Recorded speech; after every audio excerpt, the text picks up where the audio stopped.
Yo, this is Dale writing for purpandyellow.com. Well, you know what it is, Purple Yellow. I have some stuff on my mind right now.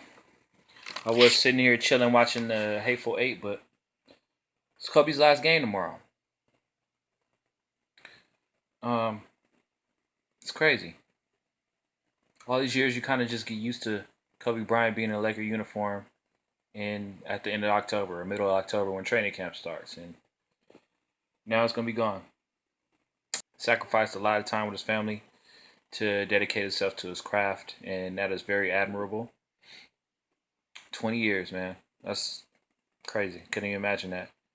Um, First time I seen him play, I just thought it was a flashy, skinny, wiry kid. I didn't really expect too much. Even a lot of people are young and they come into being fans of people, but I already had a team. Nick Van Exel. I was a big Sedale Threet fan. A lot of Laker fans don't remember him, but I do. So Sedale Threet was who I knew because he came right after Magic. I started watching the Lakers in '91. Magic would play Jordan in the finals in '91. He would ultimately lose. That's when I started getting into basketball. Um, he retired before training camp started, or around the time training camp was going on the next season. So from that time on, I was just a fan of who was left on the team. So it was like Sedale Threet and Worthy and Sam Perkins, and those guys were still on the team. So I was a fan of that team that was battling for the eighth spot. So that was the Lakers I had come to know. We was always battling for the eighth spot. I believe uh, they made the playoffs in '92 and '93.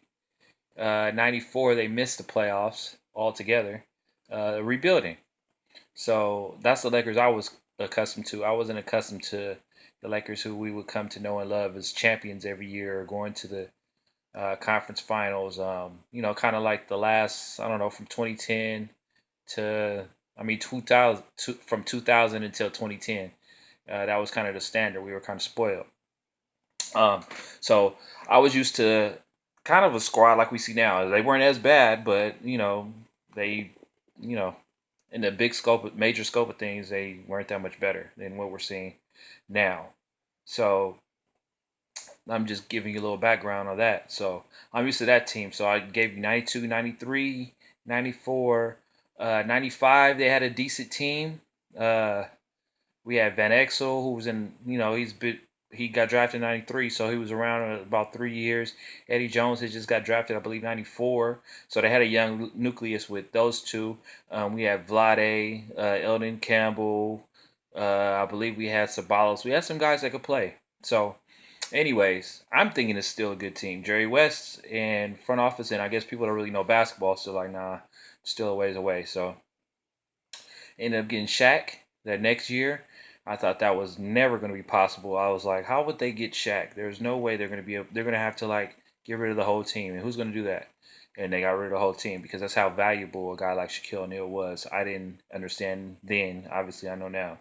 Um, so they got pretty much got rid of the whole team except for the guys that actually contributed, like Van Exel, Eddie Jones. They got Shaq, Sabalos. So they kept all the good players, or the few good players we had, and got rid of all the rest of the bench. Got Shaquille O'Neal.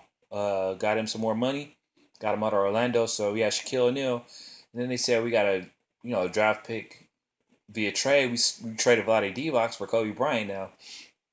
Trading Vlade at the time. I'm like, why are we trading Vlade? Like, he could be the backup. You know what I'm saying? We got Shaq, he could be the backup. Maybe he could play together because I remember Vlade used to have a little jump shot. He was a good passer. Some things he did well. But, they had a bigger vision. Obviously, now I understand. But then I was just like, we could have kept Vlade. We already got Eddie Jones. Nick, what do we need the other guards for? So, anyways, we get Kobe Bryant.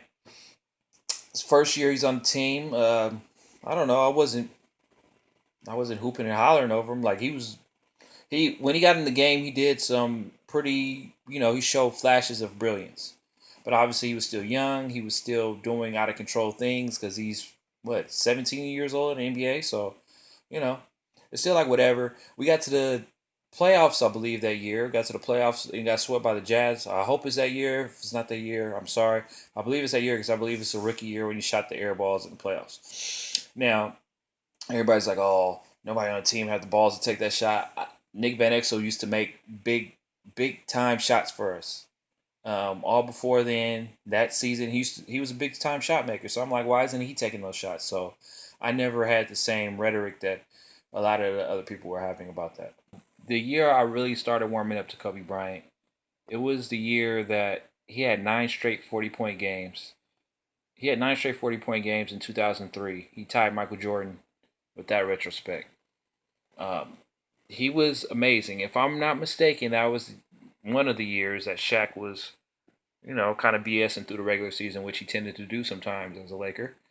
Um, and Kobe just carried us, and he carried the offense, and it was just amazing because I'm not sure.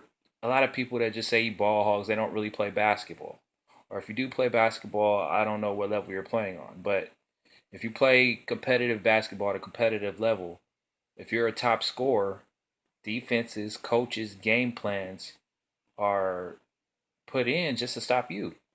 And the fact you can still score 40 points, that's amazing. 40 points one time to me is amazing. 40 points 9 games in a row, sick. And he, at the time, he was shooting a great percentage. It wasn't like now. And I know some games you didn't shoot the greatest percentage, but he was just rolling, and there's nothing you could do to stop him. Threes, mid-range jumpers, tough shots. He's probably the best tough shot maker ever in NBA history. There's going to be a couple other guys up there, but whatever, you're matching you're matching one for one. Like, you're not losing whoever you're picking as far as making tough shots. Like, now Steph Curry makes a lot of tough shots. Jamal Crawford has made a lot of tough shots in his career. Guys like Andrew Toney, and there's other guys that made tough shots, but to me, that's from what I've seen, he's the best tough shot maker I've ever seen. Um, so yeah, 9 straight 40-point games in 2003, tying Jordan, and that was on a championship team, obviously. So he's doing that not on a bummy team; he's doing it on a great team. He's scored on bummy teams. He's been the best player on great teams. He's just he was just always a great player. Like, there's nothing you could do because he can put the ball on the floor.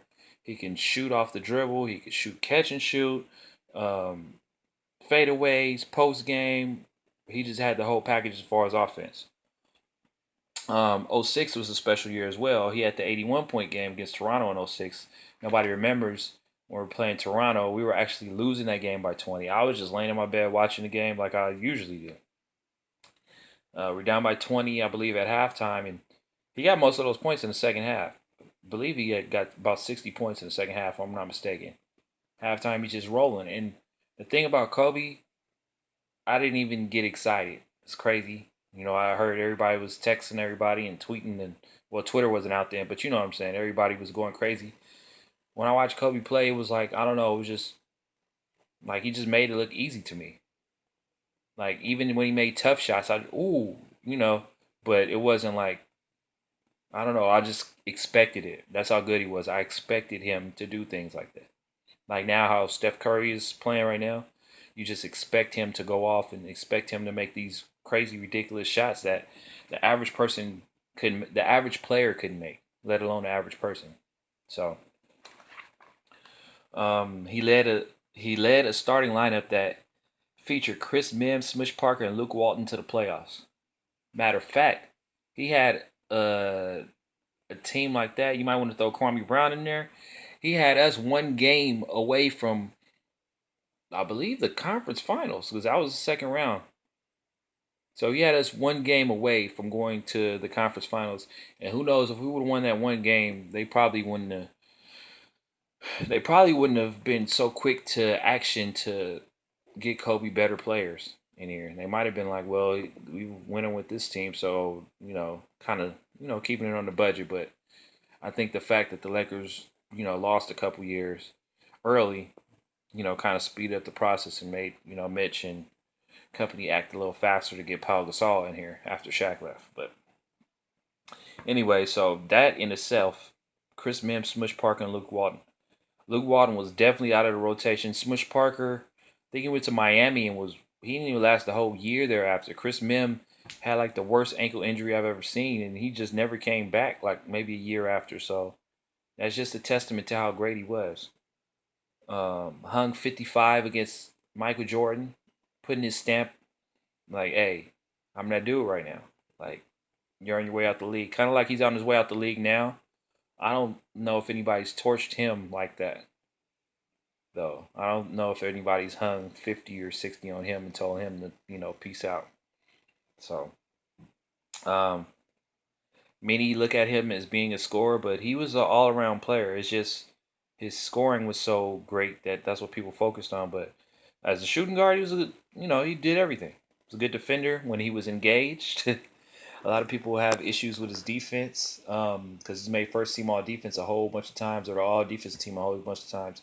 I will say this: if he's playing a guy that's really going to challenge him, yes, he's going to lock in. I've seen it as recently as 2012 when he held Kyrie Irving to an awful game. He was guarding a point guard and he was already in the league 16 years. Like he was guarding the dude 19 years old, 20 years old. So that's crazy. And he's also had other great games. He's had great defensive games against Allen Iverson, giving up 6 inches and a whole bunch of quickness on him. So he's been able to play both ends of the court as far as rebounding. He's always a good rebounder for his position, always giving you 5, 6, close to 7 rebounds 1 year per game. But so you never had to worry about that. He was going to give you all around stats. Assists, he was always around 5, 6 assists, which is great for a shooting guard. So he was more of a playmaker than just a guy coming off screens shooting. He affected the game in a lot of ways. We also got to talk about the sexual assault, the snitching on Shaq, a la D'Angelo Russell, before D'Angelo Russell. Um, that was a tumultuous time. That was a tough time for him. Tough time for Laker fans, but that guy's like he said, you just got to play. He just focused on the game at all times. He was going back and forth to trial, to court, and he was still hanging 40 on Bruce Bowen, who was one of the probably the best perimeter defender in the league at the time.